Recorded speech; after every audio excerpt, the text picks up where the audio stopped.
বানের স্রোতে ভাইসা গেছে আমার বুকের ধন, ভাইসা গেছে শখের ভিটা কত আপন স্মরণকালের এক ভয়াবহ বন্যা। এমন মানবিক বিপর্যয়ে আগে দেখেনি ফেনী, নোয়াখালী, কুমিল্লা, লক্ষ্মীপুর তথা কুমিল্লা চট্টগ্রাম অঞ্চলের মানুষ। লুট হয়ে যায় সবুজ পাতা, সবুজ গাছের সারি, বাড়ছে শুধু বুকের ভিতর গুপ্ত আহাজারি। 2024 সালের আগস্টের এই বন্যায় 12টি জেলায় পানিবন্দী হয়ে পড়ে অর্ধ কোটির বেশি মানুষ। পথঘাট ডুবে থাকায় সারা দেশ থেকে কার্যত বিচ্ছিন্ন হয়ে পড়ে প্লাবিত জেলাগুলো। ভাইসা গেছে শখের ভিটা কত আপন আচমকা ধেয়ে আসা এমন দুর্যোগে বানভাসীদের পাশে বিরাট ত্রাণ যজ্ঞ নিয়ে ঝাঁপিয়ে পড়ে সামাজিক সংগঠন আস-সুন্নাহ ফাউন্ডেশন।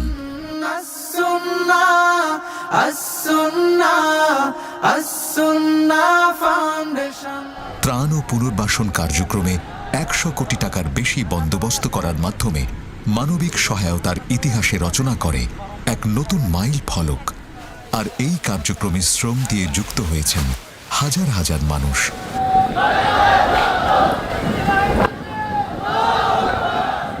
মাত্র 12 দিনে 15 লাখের বেশি মানুষ মোবাইল ব্যাংকিং এবং ওয়েবসাইটের মাধ্যমে অনুদান দিয়েছেন এই ফাউন্ডেশনে। পাশাপাশি কার্যালয়ে এসে ত্রাণ তহবিলে অনুদান দিয়েছে বিভিন্ন সংগঠন ও প্রতিষ্ঠান। এদেশের মানুষের মধ্যে কল্যাণকামিতা এত বেশি যে আমি আপ্লুত কিভাবে এক একটা দুর্যোগে মানুষ ঝাঁপিয়ে পড়ে, শুধু এই বন্যাতেই না, আমি সবসময় দেখেছি। তো এই আস্থাটাকে ধরে রাখার জন্য আমাদের সবারই চেষ্টা করতে হবে। ঢাকার সাতারকুলে মাদ্রাসাতুস সুন্নাহর বিশাল মাঠে 12 দিন ধরে চলে ত্রাণ প্যাকেজিং। দৈনিক এই কাজে যোগ দেন 2 থেকে 3 হাজার মানুষ। রিকশা চালক থেকে বিশ্ববিদ্যালয়ের শিক্ষক, শিশু থেকে বৃদ্ধ, এমনকি ভিন্ন ধর্মের মানুষও অনেকটা প্রতিযোগিতা করে নিজেকে যুক্ত করেন ত্রাণ প্যাকেজিংয়ের কাজে। এই বিশাল কর্মযজ্ঞ পরিদর্শন করেন ফিলিস্তিনের রাষ্ট্রদূত ও জাতীয় দলের ক্রিকেটার সহ বিশিষ্টজনদের অনেকেই। বন্যা দুর্গত অঞ্চলে মোট 2,20,000 পরিবারের কাছে ত্রাণ পৌঁছে দিয়েছে আস-সুন্নাহ ফাউন্ডেশন। এর মাধ্যমে প্রথম ধাপে 20,000 পরিবারের মধ্যে খেজুর, চিড়া, চিনি, লবণ ইত্যাদি শুকনো খাবার বিতরণ করা হয়। আর দ্বিতীয় ধাপে 1 লাখ পরিবারকে দেয়া হয় চাল, ডাল, তেল ও লবণের প্যাকেজ। এবং তৃতীয় ধাপে 1 লাখ পরিবারের মাঝে দেয়া হয় 25 কেজি করে চাল। এছাড়া গোখাদ্য হিসেবে 67 টন ভুসি সহ 3 ধাপে মোট 4,290.5 টন পণ্য সামগ্রী বিতরণ করা হয়।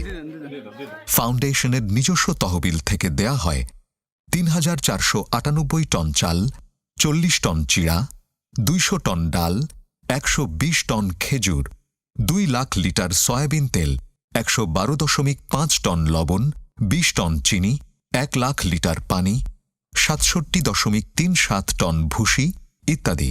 এছাড়া বিভিন্ন ব্যক্তি, প্রতিষ্ঠান ও সংগঠনের পক্ষ থেকে আসা ত্রাণ সামগ্রীও দুর্গত অঞ্চলে বিতরণ করেছে আস-সুন্নাহ ফাউন্ডেশন। এসবের মধ্যে ছিল 44,888 কেজি চাল, 4,740.5 কেজি ডাল, 2,828 কেজি চিনি, 6,730 কেজি চিড়া, 1,168 কেজি গুড়, 1,792 কেজি খেজুর ইত্যাদি। ত্রাণ বিতরণের দিনগুলোতে প্রতিদিন ঢাকা থেকে কাভার্ড ভ্যান যাত্রা করে বানভাসী অঞ্চলের দিকে। এরপর সেখান থেকে পিকআপ ভ্যানে ত্রাণ সামগ্রী চলে যায় বিভিন্ন উপজেলায়। তারপর সেখান থেকে ছোট বড় নৌকা ও ভেলায় করে দুর্গত অঞ্চলের গহীনে পাঠানো হয় ত্রাণ। আর যেসব জায়গায় সাধারণ মানুষের পক্ষে পৌঁছানো সম্ভব ছিল না, সেখানে ত্রাণ পাঠাতে নেওয়া হয় সেনাবাহিনীর সহযোগিতা। ত্রাণ বিতরণে বিভিন্ন ধর্মাবলম্বীদের প্রতি আস-সুন্নাহ ফাউন্ডেশনের ছিল বিশেষ মনোযোগ। মন্দির ও আশ্রমগুলোতে পৌঁছে দেয়া হয়েছে ত্রাণের প্যাকেট। দুর্যোগ চলাকালে বিদ্যুতের চাহিদা মেটাতে ব্যবস্থা করা হয় ভ্রাম্যমাণ জেনারেটরের, যার মাধ্যমে বৈদ্যুতিক লাইট ও মোবাইল ফোনে রিচার্জের সুবিধা পেয়েছেন বন্যা দুর্গতরা। পাশাপাশি বাড়ি বাড়ি ঘুরে জেনারেটরের মাধ্যমে অনেকের পানির ট্যাঙ্ক পূর্ণ করে দেয়া হয়েছে। ত্রাণ কার্যক্রম তত্ত্বাবধানে দুর্গত অঞ্চলে অবস্থান করে আস-সুন্নাহ ফাউন্ডেশনের কয়েকশো টিম। বন্যা পরিস্থিতির উন্নতি হওয়ায় দুর্গত অঞ্চলে শুরু হয়েছে পুনর্বাসনের কাজ। ঘরহারা ৫,০০০ পরিবারকে তৈরি করে দেয়া হচ্ছে নতুন ঘর। এছাড়া ক্ষতিগ্রস্ত কৃষক ও ক্ষুদ্র ব্যবসায়ীদেরকে দেয়া হচ্ছে নগদ অর্থ সহায়তা। সেই সঙ্গে দুর্যোগে পিছিয়ে পড়া শিক্ষার্থীদের জন্যও চলমান রয়েছে বিশেষ কার্যক্রম। বন্যার পর এখনও বিদ্যুৎ সরবরাহ নিশ্চিত হয়নি এমন এলাকার ৭০টি পরিবারের মাঝে পরীক্ষামূলকভাবে বিতরণ করা হয়েছে সৌর বিদ্যুৎ, সোলার। এবারের বন্যায় ত্রাণ ও পুনর্বাসন কার্যক্রমে বিশেষ বাজেট নির্ধারণ করে আস-সুন্নাহ ফাউন্ডেশন। এর মধ্যে ত্রাণ বাবদ ৩০ কোটি, ঘর নির্মাণে ৩০ কোটি, ক্ষতিগ্রস্ত কৃষক ও ক্ষুদ্র ব্যবসায়ীদের পুনর্বাসনে ৩০ কোটি এবং দুর্যোগে পিছিয়ে পড়া শিক্ষার্থীদের জন্য ২০ কোটি টাকা ব্যয়ের সিদ্ধান্ত নেওয়া হয়েছে। বছর শেষে ফাউন্ডেশনের আয় ব্যয় অডিট করা হবে দেশের নামকরা অডিট ফার্মের মাধ্যমে। প্রোডাক্টগুলো আমরা কিনেছি, তেল কত টাকা কত পয়সা লিটার, ডাল কত টাকা, কোন প্রোডাক্টটা কোন কোয়ালিটির কিনেছি, এই ডিটেল আমরা সোশ্যাল মিডিয়াতে দিয়ে দিই। বিশেষ করে মার্কেটের যে রেট আছে এর চেয়ে কমে কেনা কতটা সম্ভব সেটা একরকম চ্যালেঞ্জের মতো ব্যাপার, আমরা সেটা কাজটা কিন্তু করি। এর আগেও ২০২২ সালে বৃহত্তর সিলেটের ভয়াবহ বন্যায় প্রায় ১৮ কোটি টাকার ত্রাণ ও পুনর্বাসন কার্যক্রম পরিচালনা করে আস-সুন্নাহ ফাউন্ডেশন। এর সেবামূলক কাজগুলোর মধ্যে রয়েছে জাকাতের অর্থে স্বাবলম্বীকরণ, বেকারত্ব দূরীকরণ, অপ্রশিক্ষিত জনগোষ্ঠীকে কম্পিউটার ও কারিগরি প্রশিক্ষণ দিয়ে চাকরি প্রদান, বৃক্ষরোপণ ইত্যাদি। নিয়মিত কাজের পাশাপাশি যে কোনো দুর্যোগে আপন শক্তি নিয়ে ঝাঁপিয়ে পড়ে আস-সুন্নাহ ফাউন্ডেশন। মানব সেবার শপথ নিয়ে থাকবো সবার পাশে, কান্না ফেলে অভাবিল সুখেই যেন হাসে। যারা এই মানবিক কাজে অর্থ ও শ্রম দিয়ে সহায়তা করেছেন, আল্লাহ প্রত্যেকের প্রচেষ্টাকে কবুল করুন, আমিন।